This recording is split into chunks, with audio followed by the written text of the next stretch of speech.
Hey, Pashi. Hey, Sufi. I am going to fix my hair.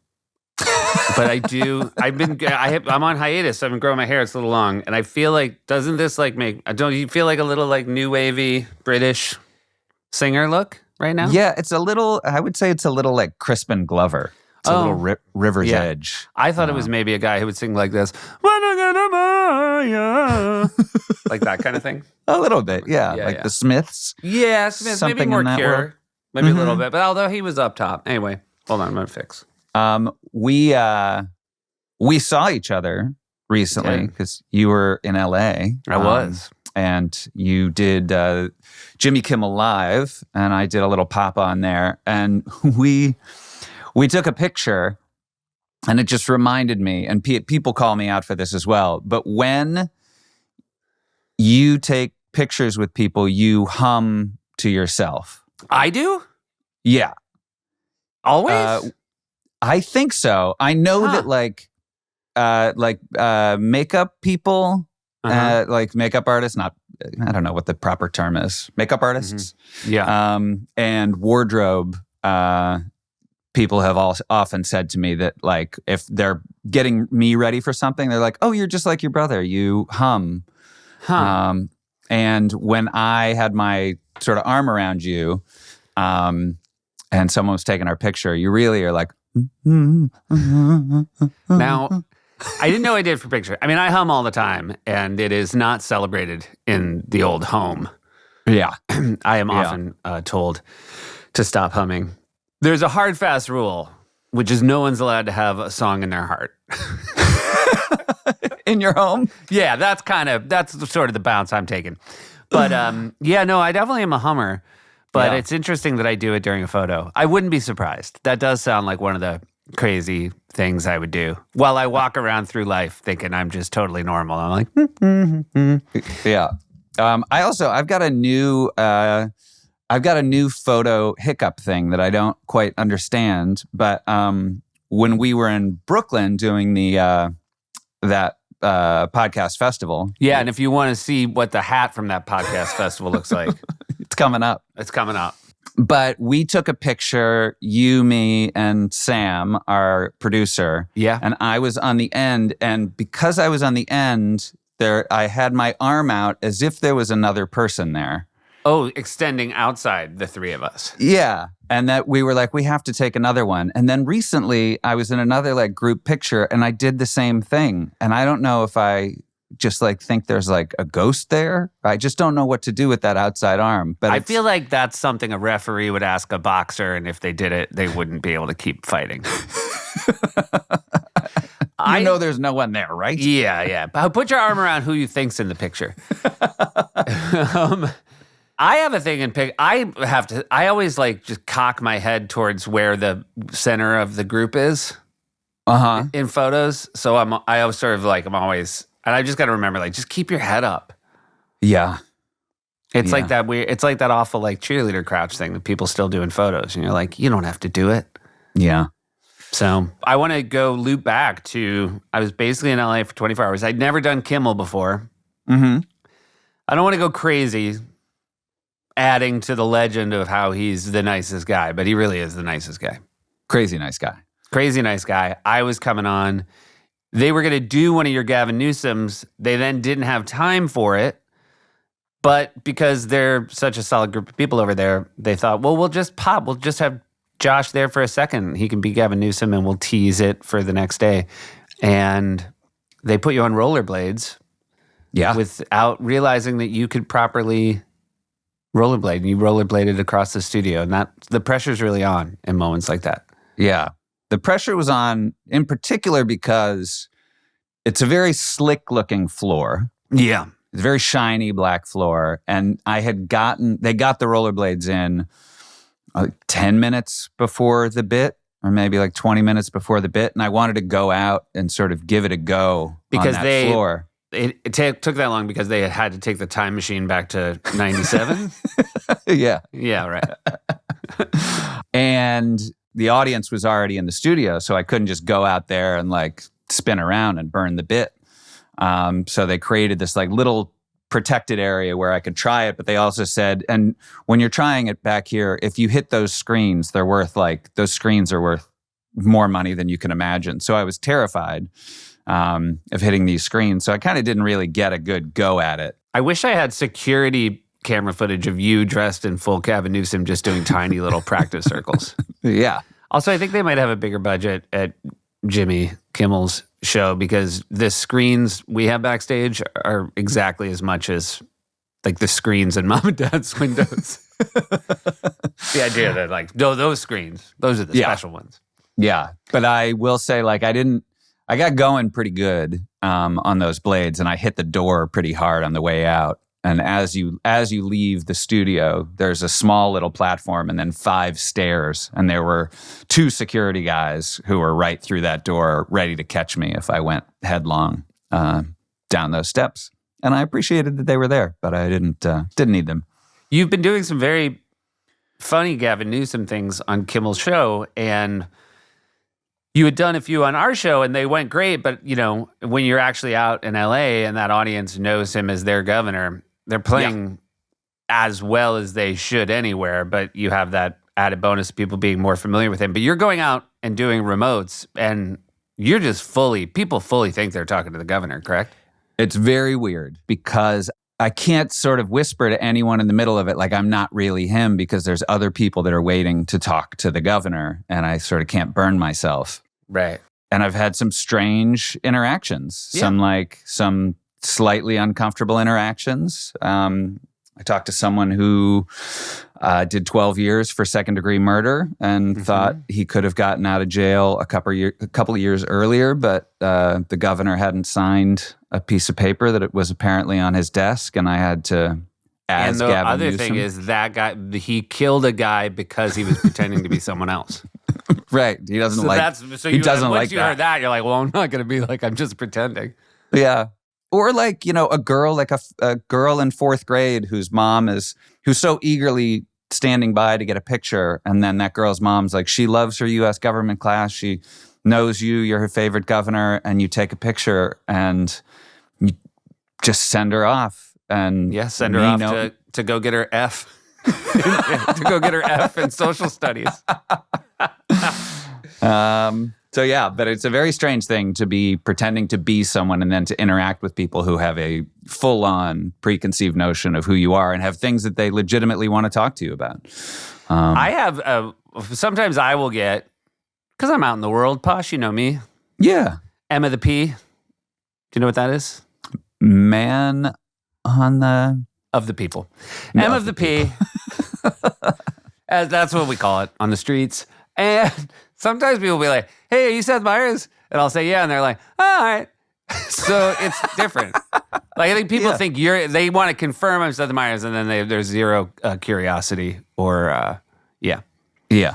I took a very short family trip with Ash because on hiatus, got to chaperone my 8-year-old's field trip, which was to take the Staten Island ferry to Staten Island and then get off it for 10 minutes and then take it back.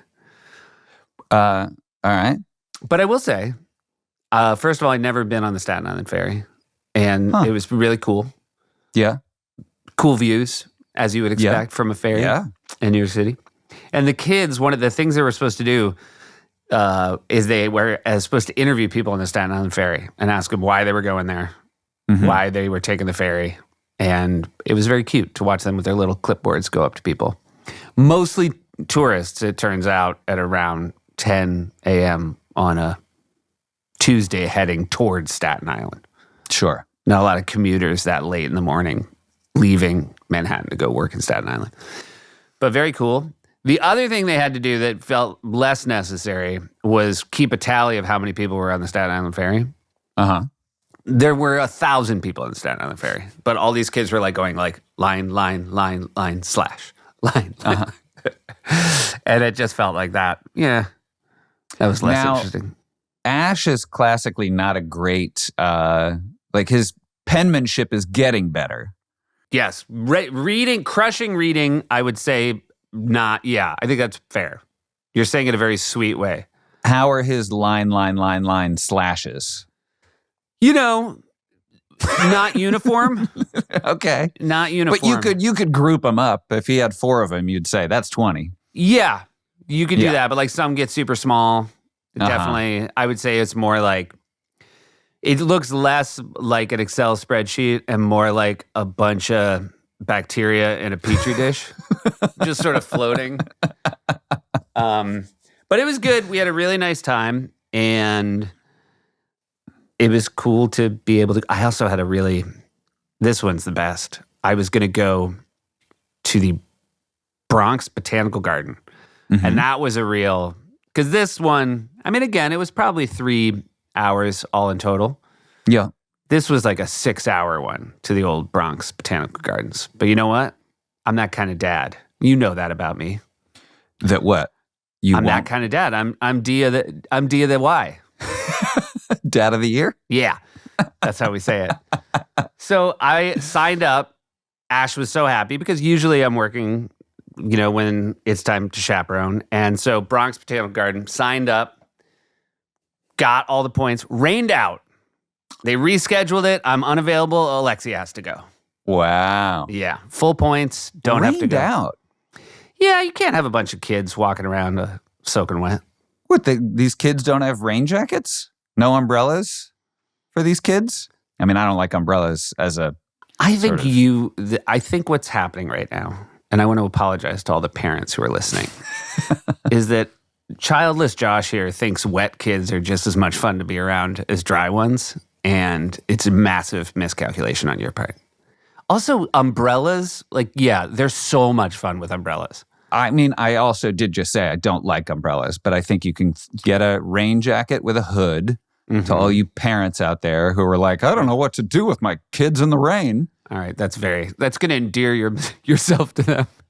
How would you get some rain gear for those kids? I don't know, man. It's fun. It's fun to be outside. I will say, in the rain. Ash, any second grade teacher, just God's work.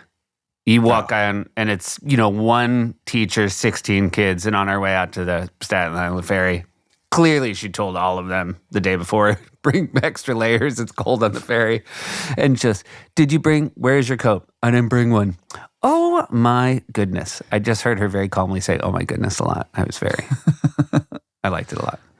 I really enjoyed our conversation with our friend Ben Schwartz, who's on today. Yeah. He kind of turned it around a little bit. He's got a bit of an interviewer's soul. Yeah. I would say similar to Zach Woods in that respect. He's improvisers for us. Improvisers naturally curious. I like that. Yeah. And I didn't ask him this. Obviously, I'm giving away. We've already talked to him, but he's from the Bronx. He's probably been to the Bronx Botanical Garden. I could have just called him, put him on the phone with Ash, and never had to go. Well, look, you don't have to go anyhow. I don't. Yeah, I got off the hook. All right, so please enjoy this wonderful conversation with Ben Schwartz. But first, enjoy the dulcet tones of JT. That's Jeff Tweedy. Family trips with the Myers brothers. Family trips with the Myers brothers. Here we go. I have something so delicious to show. Hi, Josh. Hi, buddy. I have something so delicious to show you, Seth, that I've had on my computer since I just found it. I'm very excited. December 19th, 2004. I'm so happy because this is what I want to start talking about this era, but let's see what you got for me. I see Josh almost once every other week walking his dog. I get to see him every day, but I see you through this photo because I look at it anytime I see Josh, I make sure to look at this photo. Every time? Now, 2004, how young is the Ben Schwartz that I'm first meeting? Wow, thank you for lowering your voice. It is, that Ben Schwartz is 20 years ago. or 23. Okay. Wow. And this is 20 years ago? Yeah, that's and crazy. this is a young man, let's see if my memory matches yours, working the door at UCB. That's exactly correct. You were exactly such correct. a very interesting sort of cast member in a thrilling chapter of my life because I would do SNL And then I would go Sunday night, which is still so crazy to me, and go do 2 improvised shows. Oh my God, look at me. Wow. That's a bad hat. We're going to put that in the show notes. Yeah, are we allowed to? Can we share this, Ben? I know. Absolutely. I don't know if this is your It's okay. private Cool with that? collection. I mean, I know it's yours. I'll but- add, yeah, it's fine. I think we can get it's through a that. bad hat. But that is the way I looked back then. Everything Yeah. about that is accurate. No Leather AI. jacket- do you still wear leather jackets, or do you no longer wear leather jackets? I don't wear leather jackets anymore. But I wouldn't think say that the hat you're wearing right now. I wouldn't say is great either. This is a free. We got this at a podcast festival, and it was free. Right Now- before you came on, Ben, Seth, we were talking about hair, and Seth slapped that hat on. Oh, you Oh, guys were come kinda being on. A little, yeah, was I? Look at Yeah. you guys. By the way, who wouldn't be intimidated on a I just got a Zoom with haircut. Ben and Josh? You guys both crushing it. Everything I about your just got a hair. haircut because I was interviewing someone for Paley Festival, and I didn't want to seem like I was interviewing Colbert. You did the one right before us, I think. Yes. And I didn't want it to look like disrespectful because my hair was so bad. It was like I looked insane. So I got a haircut right before then. Be honest, and I say Can't this wait. as a dear friend of Colbert's. If you were doing my panel, would you have had that same disrespect shame, or is it because he sort of seems like an elder statesman that you felt If like? I was doing your panel, I would have made my shit so big. I would have come out there bouffant and all. I would have Expected led nothing with less. it like a rhinoceros when they lead going towards some sort of version of prey. Well, I can only assure you, you still would have been more professional than Sandberg was when he moderated my panel. Sandberg at one point asked me a question about a closer look at this Paley Festival panel. And when I finished, he said, I told the audience, I told you it would be boring. Which he hadn't said. Now, going They back. knew. I got a quick question, Ben. Just to Josh, I can't wait. talking hair. So you got some height, some length. Do you know, like when you get a haircut, do you say cut it to like 5 inches long and they pull it up and they measure it? Or do you have someone who knows exactly where you want it? I bet that when I first came here, I did a movie called Peep World, which was no, not Flex. Peep World. Yeah, Peep World. No, Peep World. After Peep World, there's a movie called Coffee Town, and the person who did my hair for that 12 years ago, I was like, "Hey, do you cut hair? I don't know anybody in LA. Do you mind if you cut my hair?" And so I've been using the same person since I moved here. great. But I will say, which you guys will both appreciate, in New York, I didn't have anybody cut my hair. I would cut my own hair. I'd buzz it because in college, that's what I did and whatever. I moved to LA. I didn't know anybody to cut my hair, and my hair got really big for the first time in my life. And I auditioned for Mitch Hurwitz for a TV show. And I did the audition, and I got a call back, and I said, "Listen, I'm going to cut my hair for the callback." And he goes, "Don't you dare." He goes, "That's part of this whole thing. We need you to have that hair." And from that moment on, I kept my hair big, and that's probably half the reason that Park's character works. And so because of him, I stopped cutting my hair like really short with buzzing and stuff like that. It's Yeah, very well- smart. It's a great head of hair, and you do use it. I feel like it has been a nice assist to some of your finer characters. Yeah, I lead with it. Yeah. I recently just got served that great Jean Ralphio video where you get a job, interview, and quit, and basically the walk around the office. Oh, yeah, the or one you get shot. fired around. Yeah. Where you literally, take. I enter a Mike Schur special. I enter and exit in the same, I get hired and fired within the same 45-second tag or something like that. That's really perfect. It's perfectly performed. It's but a you great were a young man working the door at UCB. Yes. And I recall of you, and I believe it to still be true today. I certainly see it on screen today.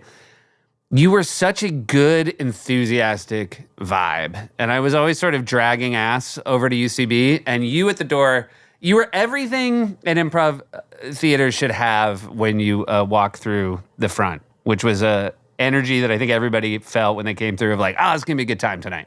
That makes me so happy. I feel like Josh has that energy too, by the way. Don't you think, Yeah, your brother? Josh. I feel like anytime I see Josh, he's always so happy and excited and kind and like Yeah. down for bits and anything. But I was like, yes, I also was, you have to understand this. I was a fan of comedy and I was interning for free classes so I can afford them. That's why I was interning there. And they put me at ASCAT, which for people who don't know was Amy Poehler, Ian Roberts, Matt Besser, Matt Walsh. And then Seth would come weekly Rachel Drash would come, Tina Fey would come, like Alec Baldwin would be there sometimes, and like Mick Breyer started coming. oh my God, Mick Breyer, Brian Husky, Seth Morris. It was like John Glazer every now and then, who I think is a genius, and it would be the funniest people in the world, and it felt like we were in the funniest place in the world, and it was underneath the supermarket, and I couldn't believe, and nobody gets paid. Everybody's doing it because they want to be there and they love comedy, and you guys had just worked every minute of the day from Tuesday to freaking Saturday night till like 3.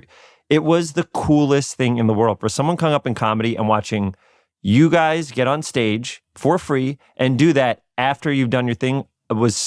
I loved it. It was exactly who I want to be around. And the funniest thing is, I was an intern there doing the garbage and helping with stuff. When you guys left, I would ask Chuck Dobble, who passed away unfortunately, but he was the best. He was the manager at the time. And me, and I had a sketch troupe that was me, Adam Pally, and Gil Ozeri. And it was called Hot Sauce. And they would come down and we would beg him to let us just, after we're done with the garbage, step on the stage and improvise for nobody for 10 minutes. After you guys, because then we get to be on the same stage that you guys just did it and watch Slay. And we would improvise and we make each other laugh. And it was some of my favorite moments in my career. I loved that time in my life so much. And nobody knew who I was. Like, I was hustling so hard, and it was some of my favorite comedic moments in my life. It is, Wow. I think, the very fact that you mentioned that it wasn't just working the door and glad handing, you were also hauling trash out of that terrible basement. And there was a bag filled with shit that would leak on the stage. Yeah. I would have to change it. I would have to get you guys pizza. But like also everybody's so cool back there. I'd come back with pizza or thing. Everybody's hello. Everybody would talk to me. I get to go to McManus with you guys afterwards. And like it was the most, weirdly, being on SNL felt less rock and roll than I thought it would. And then doing ASCAT felt like those weird black and white pictures. Polar has a lot of that era. Those look like the pictures in the Beastie Boys book. Yes. Of, bad couches, pizza boxes, but everybody always laughing. Good hang. I also do, because I don't want to just rush by a bag of shit. There was like a pipe above the stage that leaked, and the best solution was not to fix the pipe. I'm sure they tried that. But there was just like a plastic bag that would slowly fill over the course of an improv show. And we found out what it was before we left. It was that the butcher area of the supermarket was above the stage. Oh, so boy. the shit and the blood from like butchering meat or whatever it was would leak in the pipe, and we never got it fixed. So we would have to replace it. And every now and then the bag would pop on stage when someone had a show. And it was like, in our head, we thought it was like, oh, dirty water. It was like diseased. It was like, that's what that whole theater was though. Like any part of that theater back then was like, we have a problem. Does anybody know how to fix it? And like some random person who doesn't have a skill set in that thing would then try to fix it. Cause it was like everybody helping each other. I remember when Matt Walsh moved apartments, I like helped move his stuff, and I was like, what is happening? I don't understand what this place is. I will say every solution did look like a comedian with no tradesman skills had done it. Yes. Like, it's a bag that's going to pop every fifth show is not like... Yeah. There was a craftsman didn't come in with a skill set and fix something. Like someone who just did a scene as like a walrus blowing a magician is like, oh, I got this. I'll fix this problem. Hey, we're going to take a quick break and hear from some of our sponsors. Family Trips is supported by Cuts Clothing. Hey, Baji. Yes, Sufi. You know what I'm wearing right now? T-shirt? Yeah, guess what? Guess what brand? Oh, that Cuts clothing. That's Cuts. And it's my first Cuts. And I'm very happy to say I'm a big fan of Cuts so far. Yeah, I mean, it is high quality, wrinkle-free. Their T-shirts are so buttery soft that you can look like you're dressing up even when you're dressing down. Yeah, you heard that. Wrinkle-free. Wrinkle-free, Suf. No wrinkles. And you know, Posh, you've known me for a long time. Yeah. In the wrong shirt, I'm Wrinkle City. Oh my gosh. Yeah, it's embarrassing. I also like Cuts because that's, as you know, that's what I've always called my muscles. Yep. My cuts. And I've always said things like, oh, bad news about my cuts. But the good news about Cuts the t-shirt is for a limited time, our listeners get 20% off your entire order when you use code TRIPS at checkout at cutsclothing.com. That's 20% off your order at cutsclothing.com with promo code TRIPS. Please support our show and tell them we sent you. Experience the perfect blend of style and comfort with Cuts Clothing. Cuts doesn't just make t-shirts, they also make joggers that look way better than your khakis and are 1,000 times more comfortable. All their clothing is as comfortable as athleisure, but fashionable enough to wear to work. Family Trips is sponsored by AirBnB. Hey, Bashi. Yeah, Sufi. You know my in-laws' home. It's a beautiful home. Oh, gorgeous. So cozy and comfortable. Cozy, comfortable, and they're thinking about selling it. No. Yeah. And so my wife, my sister-in-law, my brother-in-law, they don't want them to get rid of it. And they said, why don't you consider it as an Airbnb? They're traveling a lot. In their retirement, they're enjoying the world, but don't give up a beautiful home. Let that beautiful home be an Airbnb. Make money while you're gone, and do not lose a house that your children are desperate to inherit. I think people worry about, is this going to be too much work? And it's not too much work. If you've made your house into a lovely place to be, then someone's going to Airbnb it, and they're going to be delighted to be there, and they will be lovely, nice guests. I mean, mom and dad often will come to stay with me, and that's fine, but I'd rather they Airbnb our home. See a shrine to Josh Myers and one solitary photo of me. That's what you'd be getting if you Airbnb their house, and you know it's true. Yeah, and again, another comfy, cozy house that anyone would be delighted to be spending some time in. And remember, you don't have to Airbnb your whole house. It could be a guest house. It could be a spare room. There's a ton of options. Your home might be worth more than you think. Find out how much more at airbnb.com/host. Here we go. So you grew up in the Bronx? I grew up in the North Bronx in Riverdale. My parents are from the South Bronx, like 176 and Grand Ave.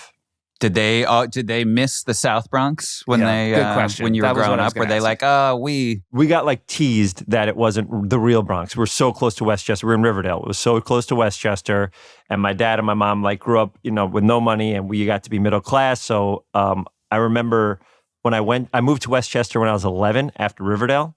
And people are like, what was the Bronx like? Did you ever get shot or something like that? I was like, no, there's like a lot of Jewish people and a bunch of Asian people over there. And they're like, I don't think you're in the Bronx. I was like, maybe not. I was like at the top, the top part. Did your parents have the vibe when you were growing up in the North Bronx of we got out? My parents, and to this day, my dad still wears like a Bronx sweatshirt. Like he doesn't mess around with his Bronxness. And to be fair, he shouldn't. He he was a social worker there. He was the director of the YMHA in the Bronx. And my mom was a Bronx school teacher for 50 years. Like, wow. They really represented that city really well. And they're very proud of it. And I'm proud to be part of the North Bronx. It's just like, I can't go up to like a real, like, I'm assuming Rosie Perez is from the Bronx. That's just me going off an That sounds accent. right. Yeah. I can't go up to her and be like, you and I, baby, same place, baby. I could be like, you and I, baby, 15-minute walk, baby, or something like that. It is crazy. That speaks to New York that a 15-minute walk is all of a sudden, you have literally walked away from the cred of the Bronx to even just do that. 15-minute drive to, yeah. But I loved it. It was great. I went to all public schools. My mom was I went to PS 24 and then went to public school in Westchester, but obviously the Westchester public schools were very different. Were you saying your mom was your mom your teacher? She was my music teacher, and I wasn't allowed to be a lead in any of the things because it was considered nepotism. So I wasn't allowed to. I mean, in the school system I went to, there was way too many kids per class. I mean, so many. So there wasn't like Oliver. There was 7 Olivers, but I couldn't even be one of the 7 Olivers. You know what I mean? Like something like that.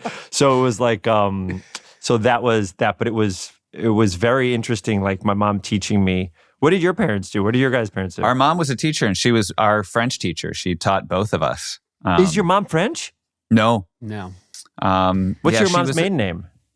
Olsen? Yeah. Swedish. But she looked nepotism rules right in the eyes. And I remember every year she would give out the French award for the best French student, fully gave it to Josh. Is that true? The worst look. And to this day, she claims he deserves it. And I'm like, whoever was second should have got it, Mom. Do you think that Josh is younger? Yeah, 2 years younger. Was Josh always treated like the baby? Do you feel like Josh got off easy and got the softer end of everything, or no? Yeah. Always. You didn't have it that hard. You want to play a violin, but go for it. it felt like a work camp compared to how good lucky you had it. Were you jealous of Josh growing up? No, that's a great question. I was not jealous of Josh. I remember once my dad just laying it out for me as we went to the beach Atlantic Ocean, freezing cold. I didn't want to go in. Josh didn't want to go in. My dad picked me up, threw me in the water. And then I said, are you going to pick up Josh and throw him in the water? And he said, nah, he'd just cry and ruin the day. I mean, one thing about being the baby is you have to be the baby. You have to. That's how you get You the have a role to advantages. play. Oh, So, I see. yeah. So you were teaching us life lessons. Oh, man, I could turn on those waterworks. No one's throwing me in that water. Your sister, older or younger, Ben? Older, 3 years older. Okay. Were you Sister, guys 3 close? years older. Close. Very close to my parents. Very close with my dad. I talk to my dad. My dad is like my best friend. Where I still, if anything happens in my life, good or bad, I will tell my dad first. Usually, That's true Gotcha. for, I think, both of us. Certainly Really? true for me. Do you think Yeah. that your mom gets bummed that you lean on your dad or no? No, because she doesn't love talking on the phone. And I don't either. I feel like you and Dad, Seth, talk Yeah. on the phone much more than I talk to either of them. Is this Yeah. a big way for you guys to stay in touch, or you guys talk all the time?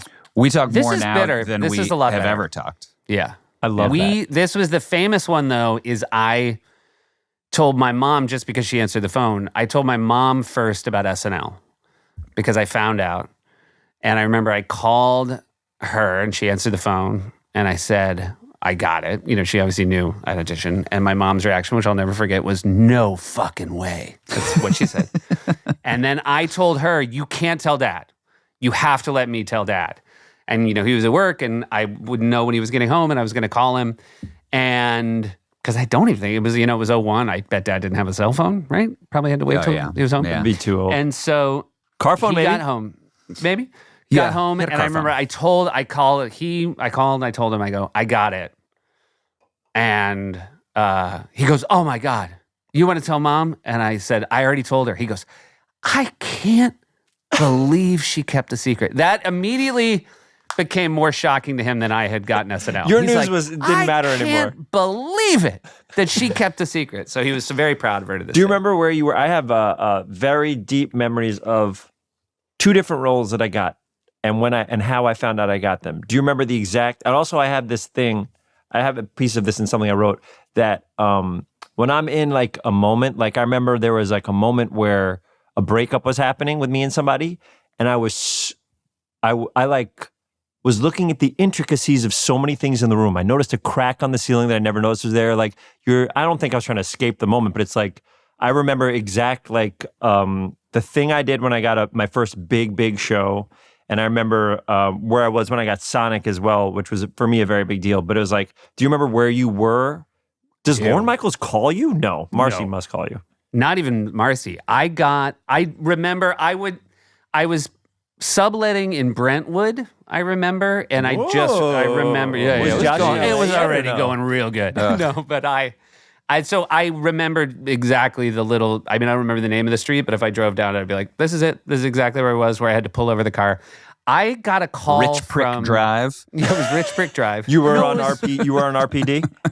Circle. I think it was Rich Prick Circle, which is at Okay, the end of RPC, Drive because you have to RPC. double back. It's definitely, obviously, it's a cul-de-sac. But the crazy thing was I had flown out audition, flown back to LA, flown out 2 days later to meet with Lorne. Lorne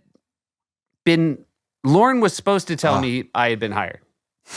And that I When you came back 2 days Lorne later? more. Let's talk about sorry. Lorne more. This was a question I was asked by our guest, Josh. I also want to know if Josh auditioned for SNL, which you probably No, have and I many don't times. care. It's fine. I was on Mad TV. Yeah, I know you were. Go on. Let's get through this, though. No, but I was just going to say, I got a call from my agent at the time.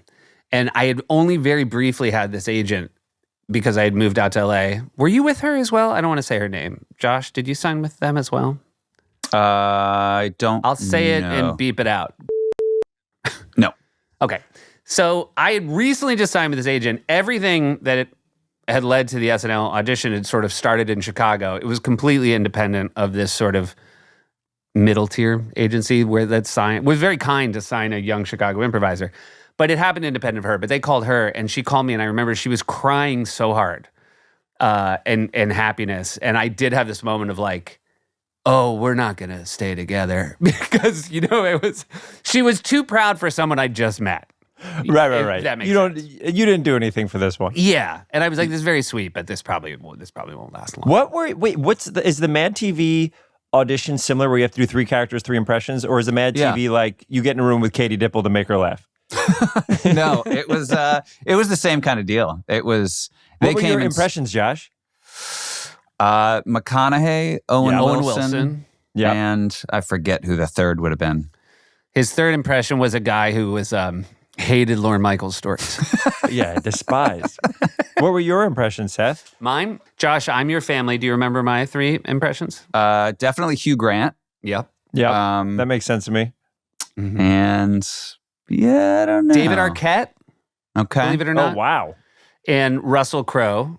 And then I tried to do, we're talking about irony. I tried to do Russell Crowe as a talk show host, a humorless talk show host who would bomb wow. and then scream, "Are you not entertained?" And I tried to do it at SNL. And I remember Shoemaker said, "You're never going to play Russell Crowe on TV." And I said, "Why not?" And he said, "It would take 2 of your necks to make one of his necks." And he said that you can do, there's the one thing you can't do with makeup is double a neck. So that was. And of course, your famous Bill Cosby impression, which got you SNL. Yeah, it did. And you know what? Everybody says it ages badly, but it doesn't. No, fine wine. Seth Meyers doing fine wine. Cosby is a fine wine. Can we It's nice please? now that the problem that I was Can we doing please stop it- talking about sketch comedy that Seth did? Yeah, man. So anyway, Let's talk about Boom Chicago. Let's talk about No. Amsterdam. Let's Let's talk talk about your Josh walking his family. dog. your Let's family. talk All right. about So can my you tell me family. which one of your parents do either of them have like a Bronx accent?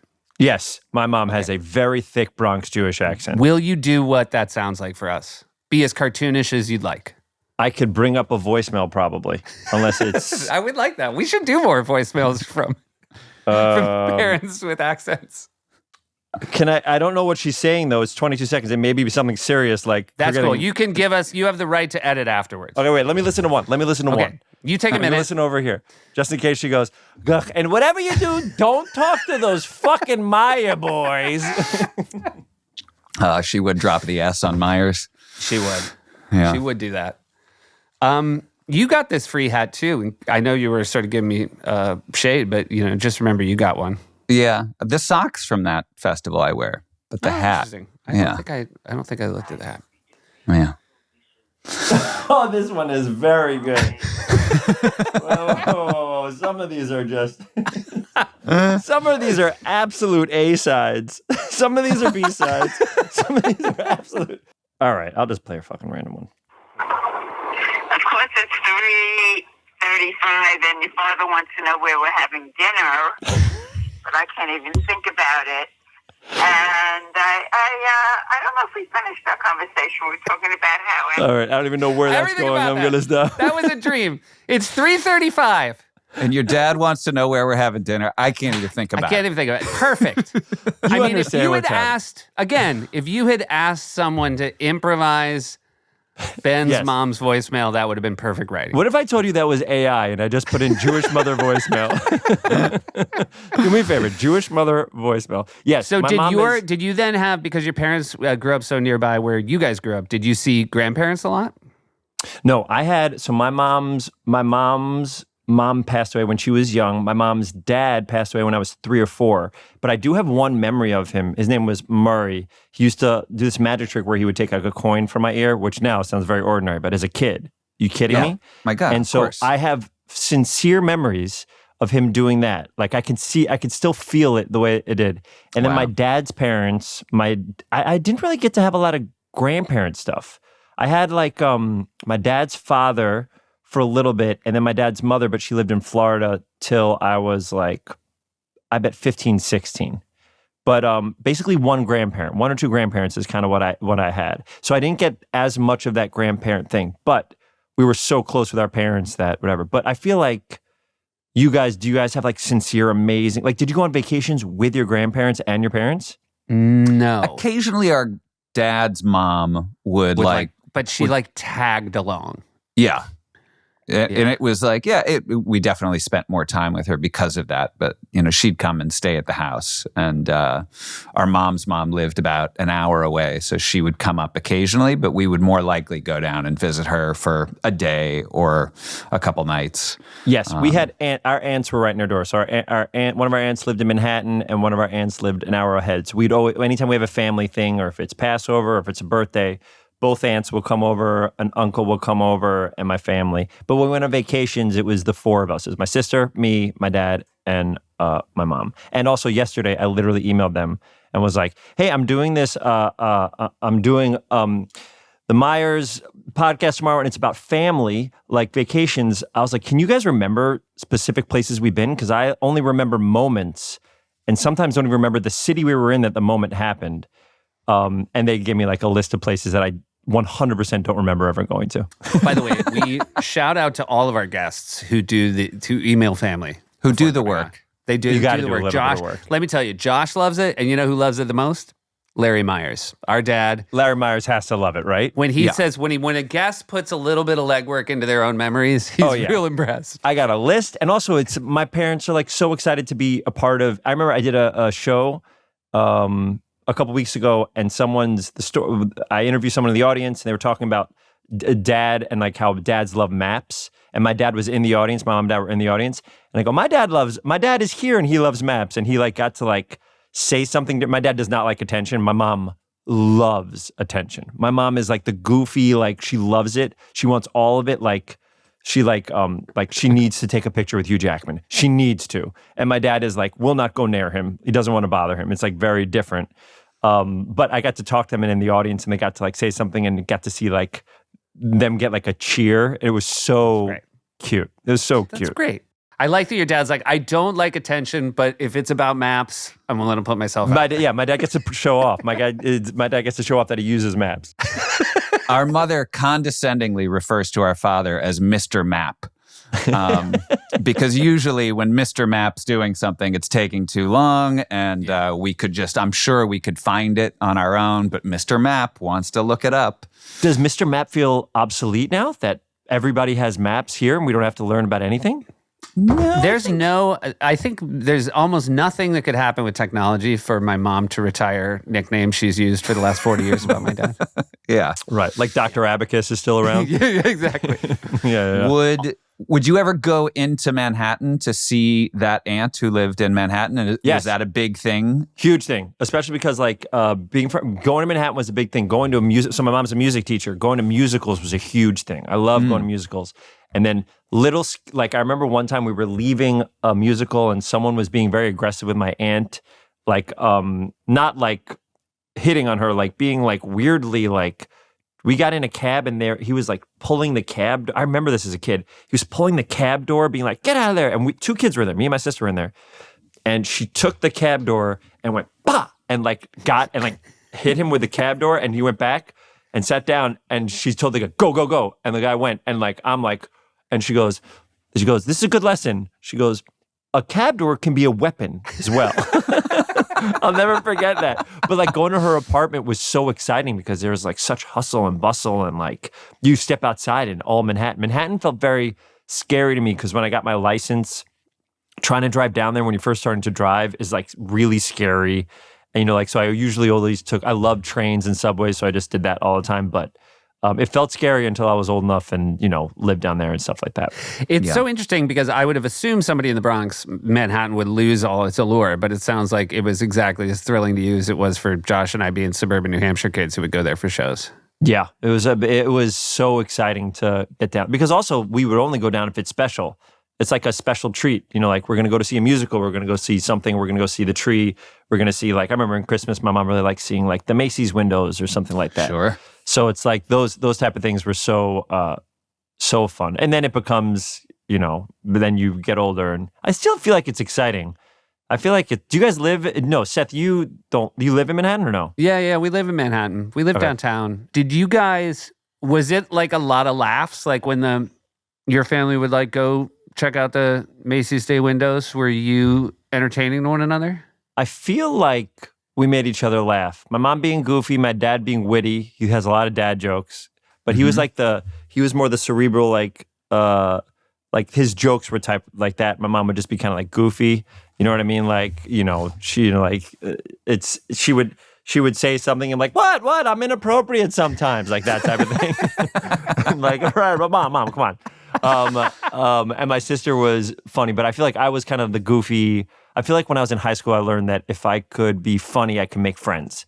Like I moved from the Bronx to Westchester when I was 11, so it was like 5th, 6th grade. So then like the real high school was starting, and I didn't know anybody, and it was really scary. And I remember I would do this thing where I haven't thought about this in years. I would take my hand and put it in the opposite arm sleeve like this, and I would call myself Mr. Genius. And I'd go around telling people that I'm Mr. Genius or something like that. And like I could like, I don't know if I could answer their questions or whatever. And it made someone laugh. And all of a sudden I realized that like I was so nervous to talk to people, but if I could make them laugh, maybe I could like slowly make some friends in this place where I was in a whole new place and didn't know anybody. I'm terrified that when my mom hears this podcast, she's going to start calling Dad Mr. Genius. Mr. Maps, Mr. Genius. Do they listen to all the podcasts and they like tell you afterwards that I like that guest or I don't like that guest? Yeah, they do. Who have they hated the most? I can't tell you because it would hurt their feelings. Josh is the baby. Josh, who have they hated most? Yeah, I can't. I'm not going to do it. I'm not going to do it. Unbelievable. But I will Barack say, Obama, that's insane, Josh. they listen. Occasionally, they'll go on, short road trips, and they don't like to listen at home. And most of the places they go are within 10 to 15 minutes of home. So they listen when they have somewhere to drive. Like they might be going to see Seth and his family for a weekend in Connecticut, and they'll just binge them. So they had a trip recently, and they were 5 behind. And my dad was like, "Hey, we've got a trip. What order should I listen to them in?" And I was like, "Do you want to know because you want to listen to the ones you're going to like more first, and then like have 3 that you're going to be nonplussed with in a row?" And I gave him the order, and he was like, "Perfect, thanks." But it made me say like, well, you're not going to like this person and you're not going to like this person. Oh. Yeah, we know now what he does and doesn't like. Also, when this started, my dad also said to Josh, "Hey, now that I'm listening to this one, what can make me a list of other podcasts?" Like we opened this was a gateway drug to other podcasts. And what did you recommend? I mean, they had already listened to Serial. That's very different than yeah. But it's things that I listen to. If you like this podcast, you don't immediately go to murder. Well, we didn't want to find something too close where they're like, they'll never listen. They'll never we're listen. Out they'll on never family listen. trips. Slow Burn. I was a big Slow Burn fan. Yeah, there you go. Hey, we're going to take a quick break and hear from some of our sponsors. Family Trips is supported by Aura Frames. Mother's Day, Pashi. It's coming up. People need to get gifts for the mothers in their lives. I think the perfect gift, everyone would agree, going to be helpful. Yeah, is an Aura frame. These are beautiful Wi-Fi connected digital picture frames that allow you to share and display unlimited photos. And it's also very helpful because you can preload them. So if you have a mother in your life, like Pashi and I do, who isn't good at loading, unloading, anything that requires a digital element, you can do it for them. You can preload these frames, but also once your mom has this frame, you can upload pictures via the Aura app. So you can keep giving fresh pictures, new pictures to the mom in your life, the grandmother in your life, aunt, friend. Your mom isn't the only mom out there. Lots of people are moms. Fascinating insight. You can also just slide in a really, really scary one just to spook the shit out of them. Right now, Aura has a great deal for Mother's Day. Listeners can save on the perfect gift by visiting auraframes.com to get $30 off, plus free shipping on their best-selling frame. That's auraframes.com. Use code TRIPS at checkout to save. Terms and conditions apply. Our show is sponsored by BetterHelp. If you really want to put family dynamics to the test, just take a trip together. Something magical happens when you and your family are in close proximity in unfamiliar territory nonstop for a week or so at a time. And by magical, he means absolutely bonkers. We've both experienced it firsthand. We've seen our parents turn against each other in some of the most beautiful locations we've been lucky enough to visit. And that's when therapy can help. It's a great way to talk through and work out family issues that might be impacting you.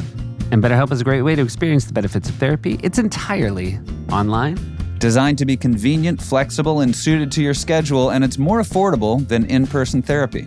Just fill out a brief questionnaire to be matched with a licensed therapist and switch at any time if you don't think the fit is right for you. If you're thinking of starting therapy, give BetterHelp a try. Visit betterhelp.com/trips today to get 10% off your first month. That's BetterHelp, HELP.com/trips. Here we go. What about airplane trips? Did the Schwartzes ever jump on an You know airplane? what's so funny? And I'm finding this out now. My mom and my dad, they didn't have any money growing up, but my mom and my dad have, I think they've been to Europe once in their lives. And I think it was recently. Like that wasn't, they didn't have any money, so they would drive. So they would go to like, God, where's the place that all the comedians back in the day, Berkshires. They would go to like the Berkshires and stuff like that. And then come back down. We go to Vermont, so we pass by your state to get to the upside down state is what you call it. What do you call Vermont? The upside down state. And so like they would do that. So them traveling with us is really their first time traveling. I don't think my dad's still ever been, I don't think my dad's ever been to England still. And I don't think he has a big desire. Like it's funny. It's like to me, when I left the country for the first time when I was in college, I did my term abroad in Ireland. And I was like, oh, I gotta go to more places. I gotta see more things. And I don't think my dad feels that as much. He's happy being home. He likes his creature comforts. He likes watching his Yankee games. He watches his Knicks games. He likes to know, where everything is kind of. But my mom, I think, would be a little bit more out there. But for us, our vacations were like, the two stories I remember the most were we went to San Diego once, and we went to SeaWorld, which I'm sure is terrible now if we really think about what that place is. Yeah, but we did that. A big, also growing up, oh my God, I just thought of another one. But a growing up moment was, I had like, I guess I wore hats that were a bit big and my ears, looked bigger when I was a kid. So I used to tuck my ears in my hat.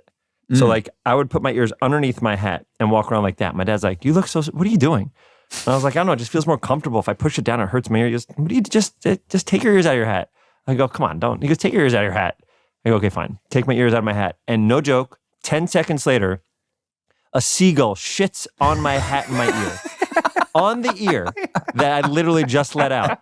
And I look at him, I'm like, and he goes, you can put him back in. It was like a great moment.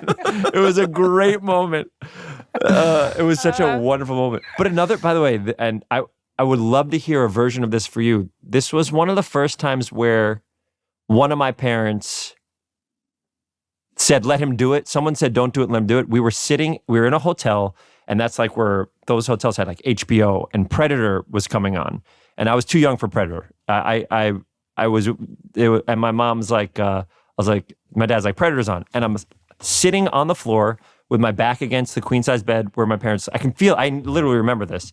And I'm watching it, and I was like, oh, can I watch? And my mom's like, I'm a really big scaredy cat. I'm not good with scary movies. And he's like, she's like, you'll get nightmares. You'll never be able to go to sleep. You shouldn't watch it. And my dad's like, oh, just let him watch it, Joan. Let him watch it. And she's like, really? She's like, let him watch it. And I go, yes. Traumatized for the rest of my life. But it was that moment of hearing one family member be like, all right, let him do this adult thing.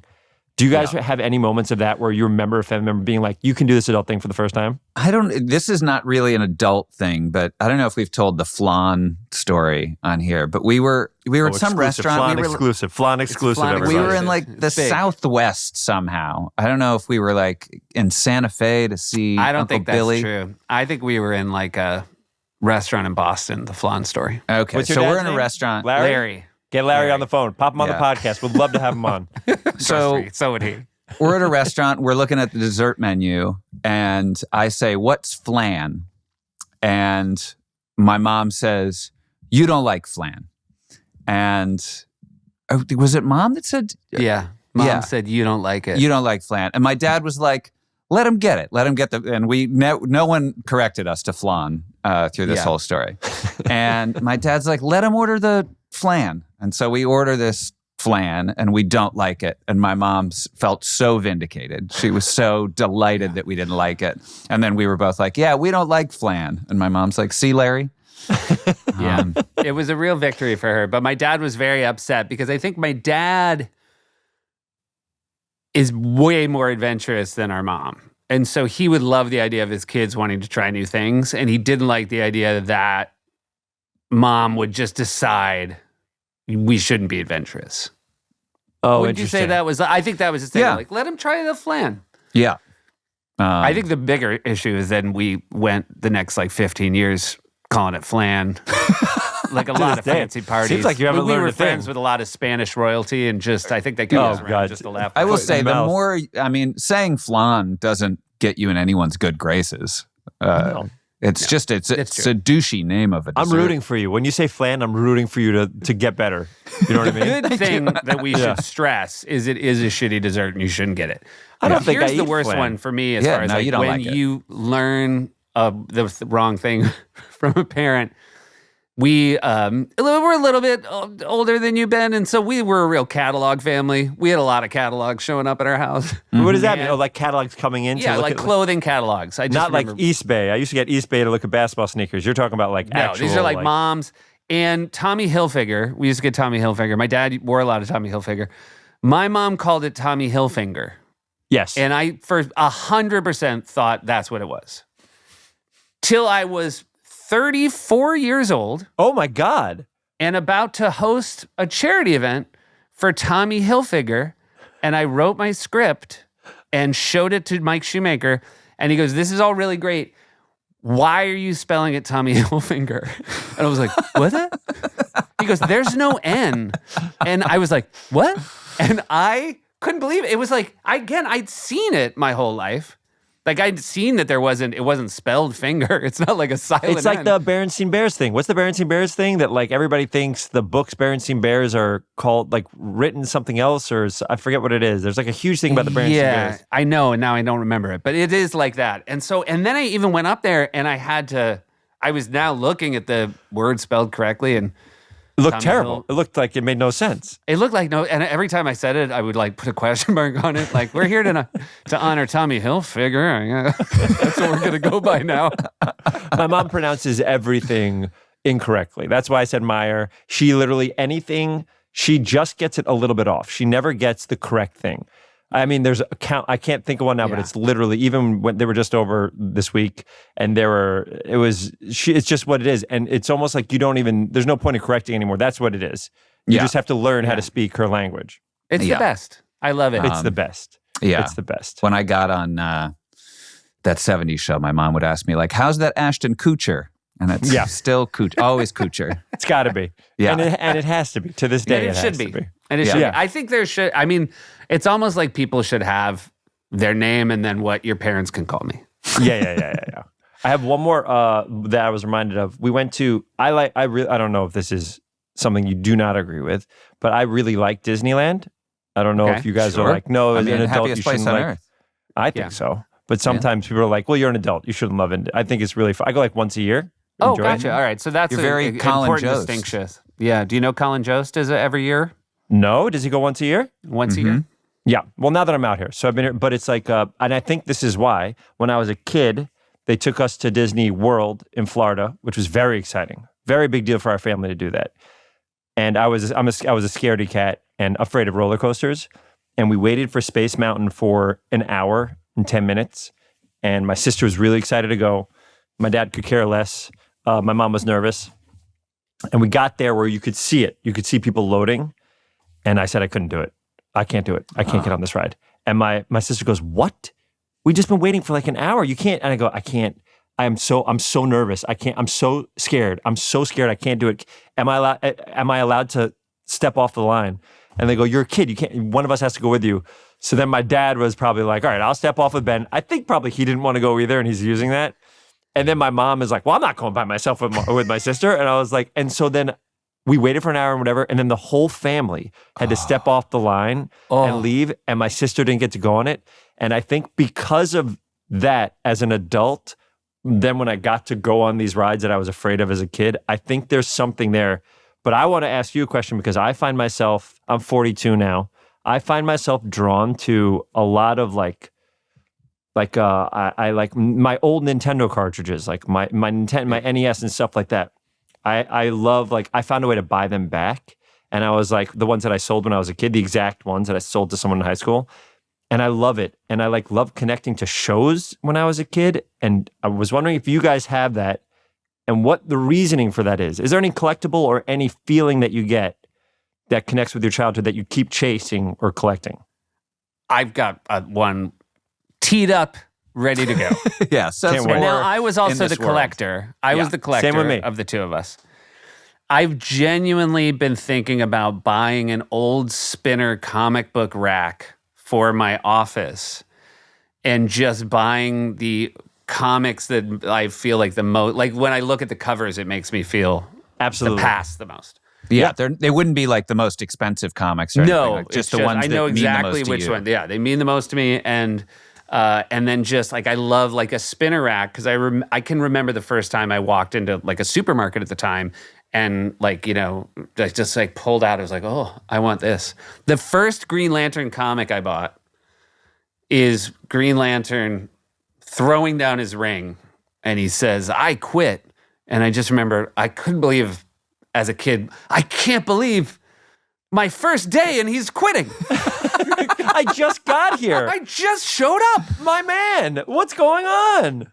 Good news, not to spoil the sort of 1982 Green Lantern. 1,000 more comics came after. He came back. He came back. Do you remember anything, Josh, that you collect? So you don't collect. I find myself collecting sometimes because I sold my Nintendo as a kid, and I was so upset that I didn't have the thing that I loved so much. I like connected with it so much, I loved it so much, and I didn't have it. And then from that day, I really wouldn't let something go if I really liked it a lot. Like I'd keep it in a box. I have like memory boxes. I don't know if you guys ever did that, but like things from my career, from my past, or from high school, I have boxes, and you can almost see my life because it's a sneaker box from some time I bought that year. So you can see sneakers from boxes from 25 years ago and like how my style has changed in sneakers, and they're filled with all my memories from my entire life. Wow. Where do those live? They live in the closet where I have my like jackets. There's probably like 20. I don't keep everything, but like Sure. a playbill for a musical, or like if I had a show, and I'll keep that or something like that. And then I have some like things that I have a bunch of old comics. For me, one of them was Slapstick. I don't even know if you guys would even know that Yeah, I character, but it's like remember a comedic Marvel Yes. character. So like I have those, and I have the Infinity Gauntlet ones, and I have all the ones that when I was a kid blew my mind. I have them in a little spot, and I have like the cue card when I was freelance writing for Letterman. I have my first joke that got on. I have that cue card. I have the cue card when I was a guest on Letterman that says "Welcome Ben Schwartz." I love those things, and I don't have them framed or anything. I have them, and I know I have them, and it makes me happy. Yeah. Our mother's very good at keeping sort of time capsule boxes. Like a lot of articles, like she'll still cut things out. And if you go home, you can pull your box and Oh, that's cute. Do you yeah, guys look at sort them through it. together? no, Yeah. but they're there. I've just, I've been working in this building for like 20 plus years. And so I moved like all my garbage from SNL into my late night office, and it's a hiatus week. And so I actually was just in my office before this. I'm like, I got to clean up because I find it very hard to throw things away. I do too. And also I do sometimes, do you ever question this about yourself, Ben? Because that thing of like, some people get older and they're like, now I used to have a taste for comics and now I love modern art, which I have no eye for. I'm like, no, I think the thing that would make me happy is like if I framed a baseball card I once had, because then I'd look at it, and I get that there's probably long books written about how that's like a stunted growth thing, but I just like old stuff. I have animation cells from some of my favorite things growing up, and they line one of my walls. So I have like Ren and Stimpy, Scooby-Doo, Fred Flintstone, a bunch of Simpsons, and it's like it brings me so much joy. And then I have like probably like 10 now, Wile E. Coyote, stuff like that, and Pink Panther, and I'm like, oh, I can't. I did it, and I loved collecting it and finding the right ones and paying the right prices so they weren't too expensive. And now I'm like, all right, I'm done. I don't have any more room on that wall, so I'm done with that. So like I'll be like, I don't need to get more of that, but I'm really happy to have those. One of the things I did to treat myself, I'm a little bit younger than you, so I don't know if you guys cared about this. Although, Josh, aren't you my age? I'm 48. Oh, wow. Good job, guys. You guys got that New Hampshire You gene. guys have the hair of younger. Unbelievable. Yeah. I bought an unopened box of Marvel trading cards, Marvel Season 1 trading cards, as a gift to myself. And instead of keeping it, whenever I like have a moment, I like and want to like treat myself to something, I open up that frickin' box and I unwrap one, hoping that I get a hologram like a little kid. And it's I can't tell you, and it's not to collect. It's just the feeling of like, oh my God, I can't believe I'm opening this thing from 20 years ago and trying to find the cards and putting them neatly in a little thing, like protecting my beautiful little cards. Like I still have that. That's like a treat to myself, buying an unopened, and then I got to unwrap that box and return to it once every now and then. Was there ever bubble gum in those, or was that distinctly a baseball card thing? Not Marvel, but Alf playing cards had bubble gum, and you know that, Josh. You know that you're playing like you don't. Of course you know that. Yeah, talk to my dentist. Josh and I, whenever I'm trying to find a gift for Josh, I do feel like sometimes I unfortunately can only see it through my own taste for what I'd want. And so Josh and I loved, and I remember Josh loving it especially, the Disney Robin Hood. Oh my the God. foxes. Yeah. I can send you some great cells, guys. I I saw some have got- cells. I got I have Josh. cells because Seth bought them for Which me. one I did you have get? Which scene A did you Robin get? Hood and a Robin Hood and a Maid Marian. They're Oh, come on. beautiful. And They're they're just amazing. beautiful. Yeah. Gorgeous. But Josh love got it. me, speaking of modern art, Josh for my birthday this year got me a Shepherd Fairy print of Chuck D. Oh, that's cool. And it was really, it made me cry. It's so beautiful, and it was also nice to be, this is an old thing I loved, but it's a new take, which was great. It's also, it's not I don't think it's a print though. It's got it's numbered. Yeah. Sorry, not a print. It's a. Is there a present you remember from your childhood that was like, oh my God, this? It could be from parents. It doesn't have to be from Seth. That you're like, this was the best gift I think I've ever got in my life. I don't know. I was thinking of another one that I got for Seth, but Let's talk about how you're a great guy. What's another Josh great is gift better. you get Josh Seth? is way better at gifts than Seth. I got Seth a signed Muhammad Ali photograph. That Oh my God. Of him over Sonny Liston, I want to say. Yep. And then also when Mel Blanc died, there was a sort of this incredible piece of art with all the characters that he had voiced, and it just said gorgeous. speechless. And it was like them sort of You in think mourning. you got that for me?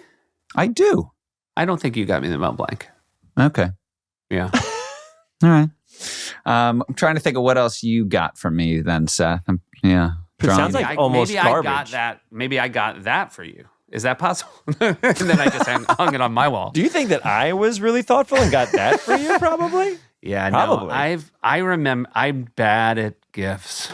I did just do something really good. You guys you know what?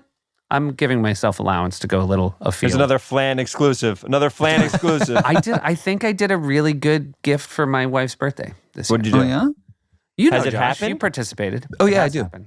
I did. I got antique postcards from all the places she met people, and then I sent it to people through her lives. So if she's from New Mexico, so if she met people in New Mexico, they signed an old antique postcard to her wishing her a happy birthday. Oh, And if I she met from somebody in Mexico. New York, and if she met Yeah. somebody in LA, and I'm only saying it because I'm usually dud city on gifts, but I feel like that one was pretty good.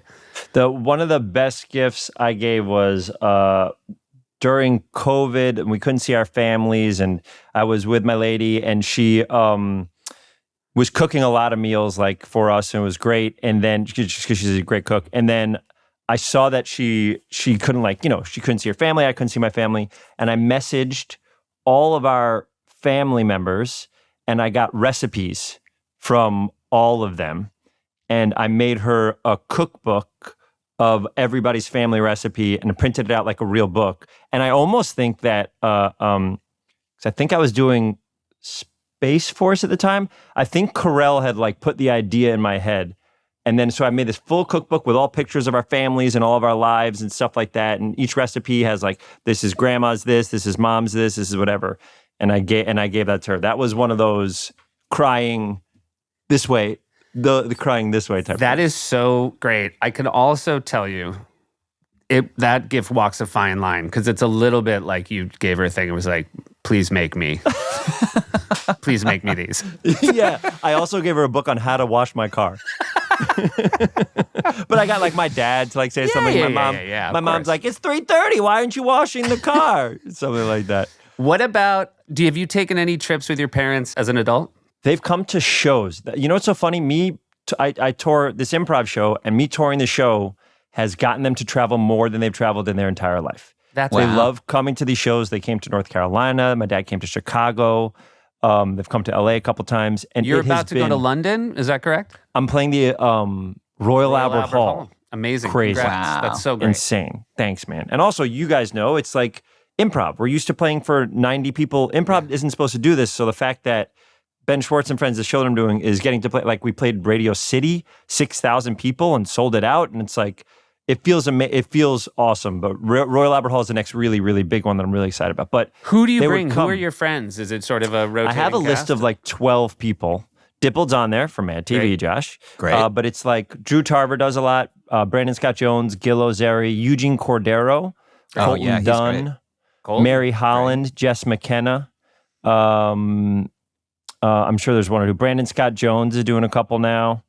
Did your parents love seeing you do improv from the very jump? I think so. My dad, and tell me if this is similar to you guys, my dad was nervous that I would start this and it would be really hard and I wouldn't be able to make money and my life would be very difficult and I would barely be able to make rent. And I think the beginning, when I talked about it, it's not like he didn't think, it's not that he didn't believe in me. It's a world that my family doesn't know about at all. It's like being an astronaut. It's that insane. Me saying I want to do comedy is like me being like, I'm going to fly to the moon. Because none of us knew how it, we didn't know anybody that did it and stuff like that. So it's like, I think he was just nervous that it was going to be very difficult. And it was difficult, but it was like the best. Yeah. And then, wait, was that your question, Seth? It was just the excitement about going to see you because I think our parents from the beginning loved it. Just loved it. We're very lucky to have supportive parents, by the way. My mom and dad, like, they were at all my shows before anybody wanted to come. Like, they were super supportive. If I had a good show, they'd tell me. If I had a bad show, they wouldn't really tell me. But like, We have one of those and we have one of the other ones. Yeah. Improv at the beginning is hard. Improv at the beginning is tough to watch. When you're learning how to improvise. Yeah. I mean, I can't, knowing what they had to sit through in those early days is really, I have such affection for the fact that the good news was at least, although they were, they went to Northwestern and they would go see Second City when they were in college. So they had an awareness of what it was. But I think they were very excited to see their kids on stage. And travel-wise, for us in Boom Chicago, they came to Amsterdam so often. Really? They Yeah. would come and see us. They loved it so much. And I remember one time going through customs. They came so much, the Dutch customs guy like took a long look at mom's passport and then looked at my dad. Dutch people are very bad at tone and but he goes, I remember your wife. Just like a weird fucking thing to say. Wink, wink, wink, wink. Wink, wink. Did you guys ever write a two-person show together or no? We never did anything two-person. We were at us. We briefly, I guess, at Boom together, and then we sort of diverged both at shows and different coasts. We haven't been on the same coast since. Yeah. I've stepped into Seth's shoes in a two-person show that he did with Jill Benjamin. And but then we were on shows on different coasts. That's crazy. How crazy that two people in the same family could be that funny and that's like whenever I see like two, but like the Lopez's, Brooke Lopez and Robin Lopez, you're like, It's nuts. Both brothers are good enough to be in the NBA. That's amazing. Right. I know you're both tall enough, but both good enough. I know. 1% of people get to play in the NBA, or 1% of people get to be in sketch comedy shows or whatever, and two in the same family is crazy. It's been amazing.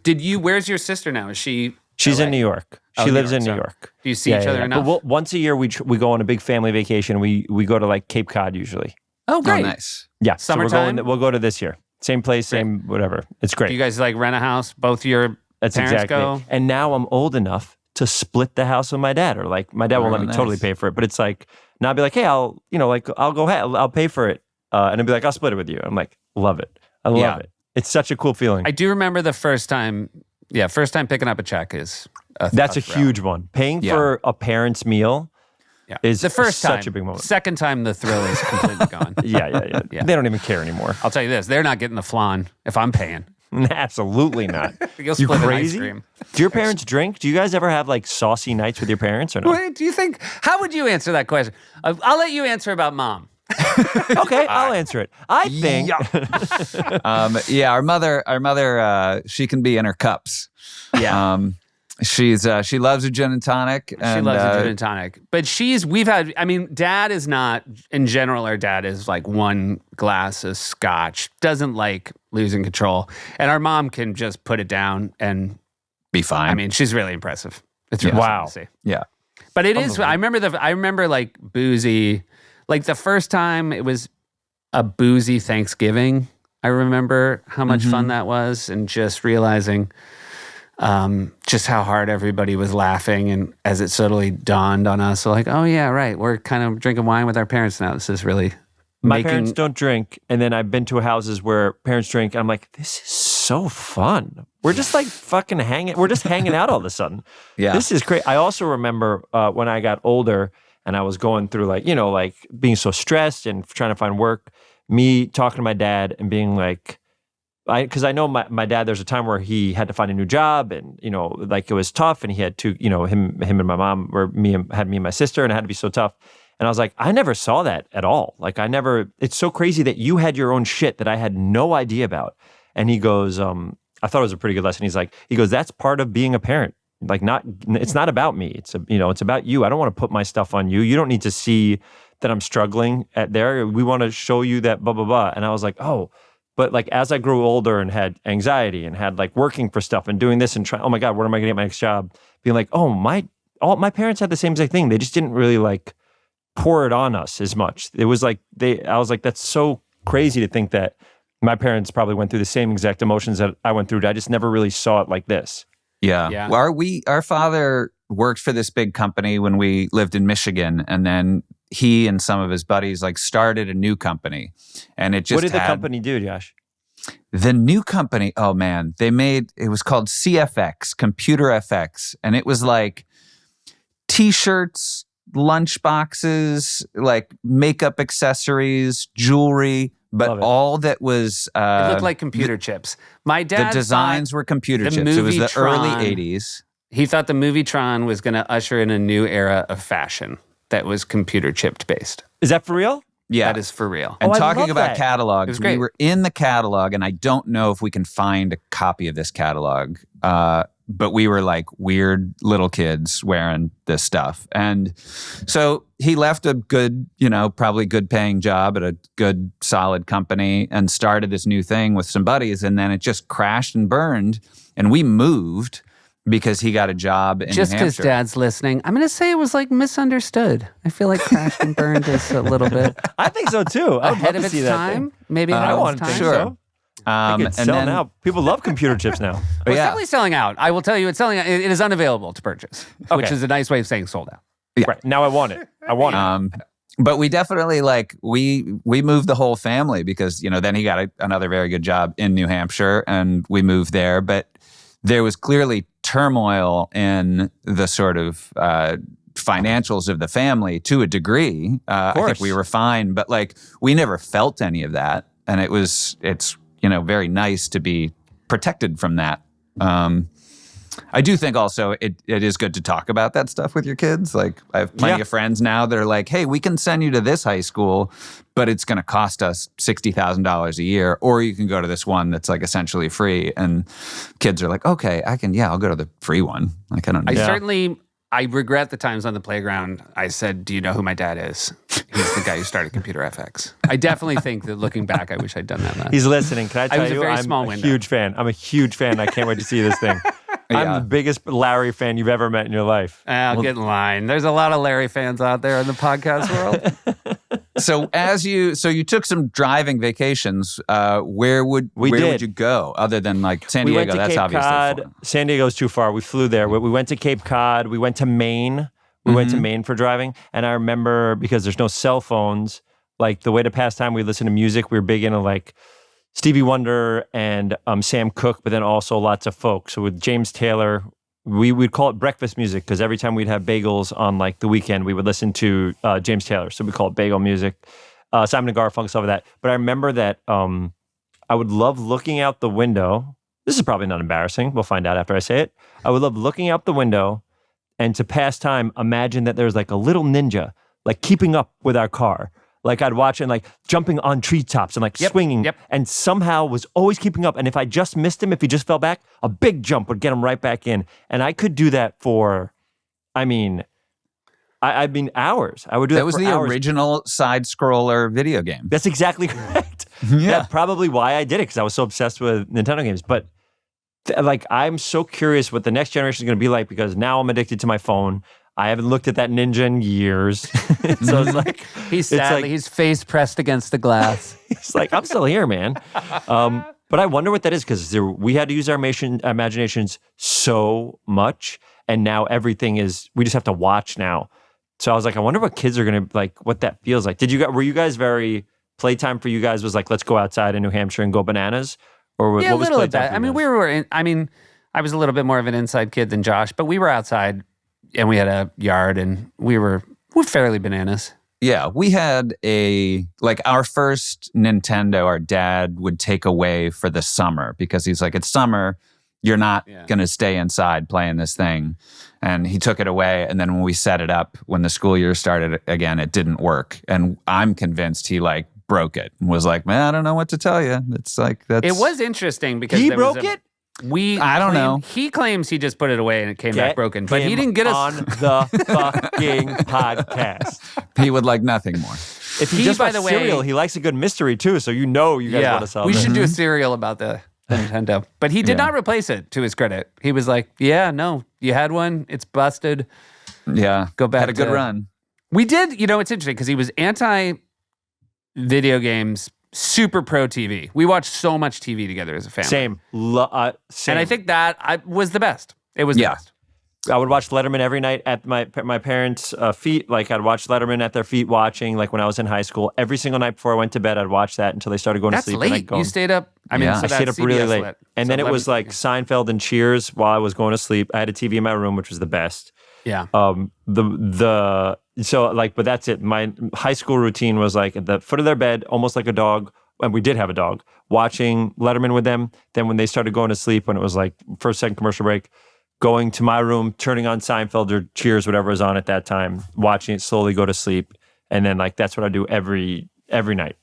Yeah, we would watch Cheers would be on, like 2 repeats of Cheers, even though Cheers was still on, would be on every night at 7 and 7:30. Yeah. And I just remember we would basically have dinner in front of the TV and watch Cheers. We've seen 1,000 times. And it was nice. Also, I think it was nice that there were commercials, because we did talk during commercials. Yeah. Yeah. Those are Did you guys have a movie? breaks. I feel like this happens more with people who are not Jewish, because you have Christmas movies. Do you have a movie that as a family you'd watch every year no matter what? A Christmas Story. A Christmas Story would be our Christmas movie for sure. Yeah. Every year for sure. And then, there was one that now we're watching with our kids. Do you know that Jim Henson, Emmett Otter's Jug Band Christmas? No. It's fantastic. It was on Canadian television. It's a Muppet movie, but it's about an otter, and it's a Christmas story, and it's the sweetest, most wonderful thing. I got to do one scene with Animal once for something, and it was the highlight of my life. Yeah. To improvise with a Muppet is all I wanted to do. It's amazing. I remember when I did Weekend Update with Kermit. Oh my God, who was voicing him? It was the real Kermit. No, I don't know. I can't remember. It was post Jim Henson. Right. I feel bad. I can't remember his name. But they said, hey, just remember, don't look at me, look at Kermit. And you're like, I'll try. And then the minute it starts, you can't take your eyes off Kermit. You're like, it's the coolest thing in the world. Completely forget that there's a dude underneath, and you're just like staring in Kermit's eyes, and you're like, nobody's ever understood me like you have. You just see like smoke. The guy underneath is just smoking a cigarette. He's like... I also did one with Carol Spinney, Big Bird. Really? And the best thing about Carol Spinney, one of our writers described it as it was watching someone operate a Civil War submarine. Like, that's how bad the tech was. Oh my God. He had like a flashlight in his mouth and like a tiny clipboard. And he also had and I remember at one point I just heard him drop the script. And I was like, well, this is going to be bad. He rolled with it. But I was like, I can't believe all these years later, this is how the Muppets are working. There was one, I did this show called After Party, and the camera it was like deep in we were like one of the first shows to shoot after COVID. So it was like, you had to wear a mask at all times. If you're going to take a drink of water, you have to step outside the stage, take a sip of water. And then we had a camera operator, his name is Neil, who had like, a heavy camera the whole time. He's wearing 2 masks and goggles. And I'm like, and he was so wonderful and talented. And we were like talking about, he loved the Goofy movie with him and his wife. And so on the last day, I got Bill Farmer, who's been doing the voice of Goofy for like 35 years, to leave him a voice note as Goofy, saying like, thank you, blah, blah, blah. But then Bill then sent me one as well. And I like, it just said like, I was like, oh, what's this one? I pressed play and it's like, oh, hey, Ben. And I like started to cry. I like don't know what happened. I just started to cry. He's like, oh yeah, I know you're a great guy. And I was like, it was like too much. It was too much. It would be great if it was like, it's 3:35 or your dad wants to know what we're having dinner. Food? God, I just read a book called Mein Kampf. Have you ever heard of it? Oh, Jesus, Goofy. Jesus. Give it a Goofy. chance. All right, you talking to you is the best. And Josh is now going to ask you our family trips questionnaire that everyone gets. Okay. All right, here we go, Ben. You can only pick one of these. Is your ideal vacation relaxing, adventurous, or educational? Is it for me or me and my family, me and my parents? For you. This is you. For me, it would be relaxing. I really, am I just supposed to give one word answer and shut the fuck up? No, that's great. You deserve, I really you deserve need, I need it now that I'm older. This is great. When I was younger, I didn't understand why we went on vacation. I'd be like, it costs money. We leave, we come back, and we have nothing from it. I literally would say to my parents, I don't understand why we're doing these. We're like leaving, we come back, we spent a bunch of money and we don't have like a TV for it or like we haven't bought something with the money we could use. I did not understand vacations when I was a kid. And now it's like, it's like for my body gets relaxed. But I don't know if you guys are like this. It takes me 2 or 3 days to even remotely start to relax. Yeah. I can't calm down. I'm thinking about all the stuff I should be doing. My brain can't stop until but relaxing. Great.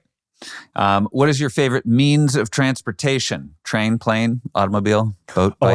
I love trains. I love trains. Anytime I can go between shows on a train, and I've never been on one of those fancy ones where you could sleep on it, but I love like, I don't know what it is. I love being able to watch, but also being able to be on my computer and like, I love the idea of planes. I'm on so many planes, but trains feel special to me still since I've been a kid. Yeah. Apparently the Ninja also will run along trains. outside of a train. Are you serious? Are you for real? We'll take a peek next time. It's a different Ninja, but yeah, I think it is a different Ninja. If you could take a vacation with any family, alive or dead, fictional or real, other than your own family, what family would you like to go on a vacation with? Oh man, it's such a big question. Yeah. Because also I feel like my instinct is like, I probably want to go on a vacation with like family members who've passed away. You know what I mean? Like I've never met blank or da-da-da. But, that's a very thoughtful answer. Maybe. But that is your own family. So. I know, you're right. That's why it's a great question.